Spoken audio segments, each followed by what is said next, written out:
Pretty soon, we're going to have a pretty exciting time of the year, Christmas. And we all know stories. You have stories about Christmas at your house? Yes. Well, today I'm going to tell you a story, the longest story ever told.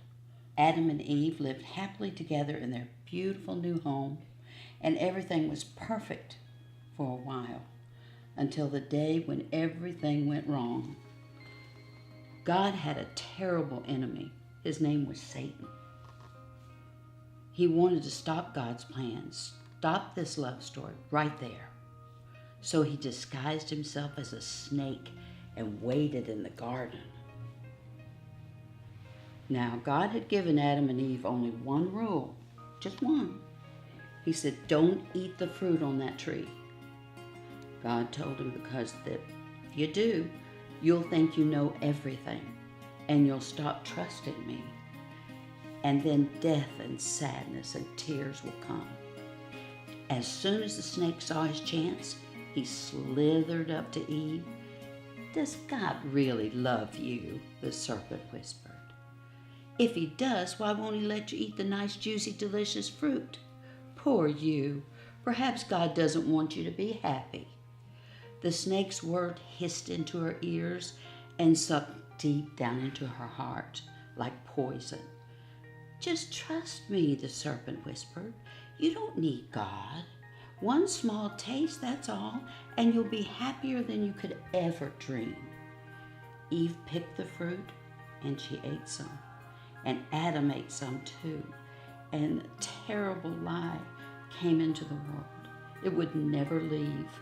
It would live on in every human heart, whispering to every one of God's children, God doesn't love me. And it wasn't a dream, it was a nightmare. A dove flew from Adam's hand. A deer darted into a thicket. It was as if they were frightened by something, and a chill was in the air. Something strange was happening. They had always been naked, but now they felt naked and wrong, and they didn't want anyone to see them, so they hid. Later that evening, as God was taking his walk, he called to them, Children.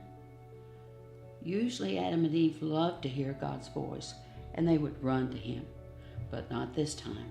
They ran away from him and hid in the shadows. Where are you? God called. Hiding, Adam said. We're afraid of you. Did you eat the fruit I told you not to eat? God asked them. Adam said, Eve made me do it. What have you done? God asked. Eve said, the serpent made me do it. And terrible pain came into God's heart. His children hadn't just broken the one rule, they had broken God's heart. They had broken their wonderful relationship with him, and now he knew everything else would break. God's creation would start to unravel and come undone and go wrong.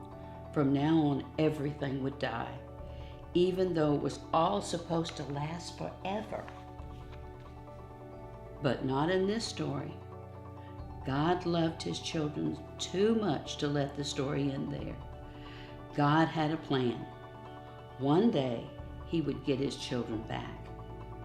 You see, no matter what, in spite of everything, God would love his children with a never stopping, never giving up, unbreaking, always and forever love. And though they would forget him and run from him, deep in their hearts, God's children would miss him always and long for him. Lost children yearning for their home. Before they left the garden, God whispered a promise to Adam and Eve. It will not always be so. I will come to rescue you. And when I do, I'm going to do battle against the snake. I'll get rid of the sin and the dark and the sadness you let in here. I'm coming back for you. And he would. One day, God himself would come back.